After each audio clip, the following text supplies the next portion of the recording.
De maneira que esses mesmos inimigos que procuravam perturbar e perverter o evangelho naquele tempo, esses inimigos, eles estão em toda a história. Esses inimigos, eles estão hoje, em pleno século 21. Eles estão na mídia, eles estão nos templos, eles estão em todos os lugares, estão nas livrarias, estão nas rádios, estão aí falando constantemente. E nós precisamos pensar isso, porque é de uma responsabilidade muito grande. Quando você fala acerca do evangelho, eu creio no evangelho. Se eu perguntasse aqui, quantos aqui creem no evangelho? Olha, todos levantariam a mão, eu penso. Até aquele que ainda não anda no evangelho, não, eu acredito no evangelho. Agora eu pergunto para vocês, será que este evangelho que você crê é o evangelho de Jesus Cristo? Ou é um evangelho pervertido?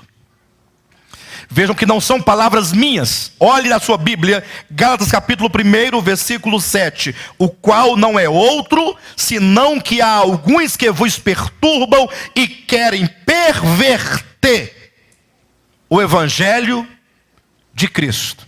O evangelho que você crê. E aqui está o desafio. E eu desafio a todos vocês. Venham amanhã de manhã. Venham amanhã à noite. Venham domingo de manhã. Coloque a sua fé à prova. Agora você deve ser o maior interessado em saber. Eu que quero saber, você tem que dizer, eu que quero saber se o evangelho que eu creio é o evangelho de Cristo ou é um evangelho pervertido. Então observa que essa possibilidade de se haver um evangelho pervertido não é uma questão apenas nossa, não. É uma questão que já nos meados do 1º século já havia essa perversão do evangelho, ou homens querendo perverter o evangelho.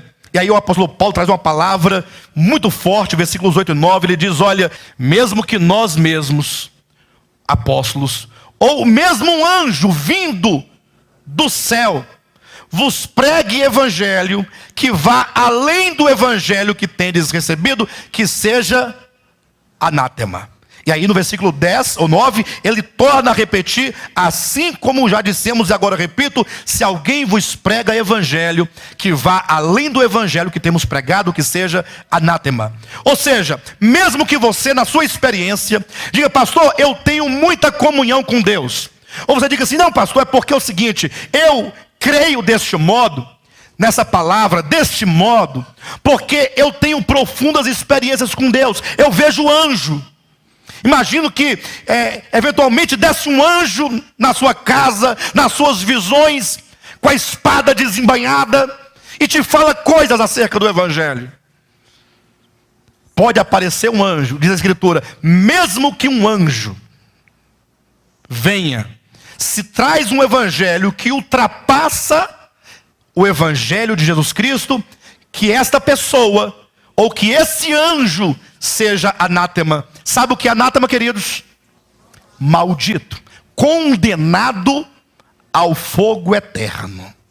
Agora imagine só, eu estou na minha casa, de madrugada, refletindo, pensando, considerando, de repente vejo uma luz entrando no meu quarto, e eu vejo um homem de branco, olhos azuis, cabelos loiros, com uma espada desembainhada na mão, dizendo, eu sou Miguel, ou que seja Gabriel, ou Ariel, ou Rafael, ou qualquer El que você quiser. Eu venho da parte de Deus para vos falar. Eu diria, o senhor pode começar a falar, pode começar. E eu ouviria então atentamente cada palavra.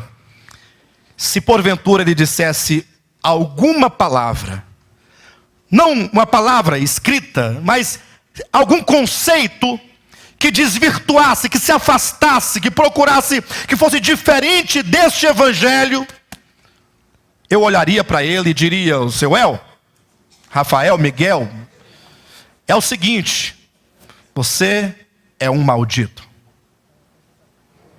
Pastor, você falaria isso para um anjo? Falaria. E você tem que ter a mesma coragem. O grande problema é que hoje em dia nós vivemos num tempo de muita covardia, porque muitos se deparam com o verdadeiro evangelho, mas não têm coragem de abrir a boca e falar. Não tem coragem de falar, às vezes, diante de um homem, que dirá diante de anjos.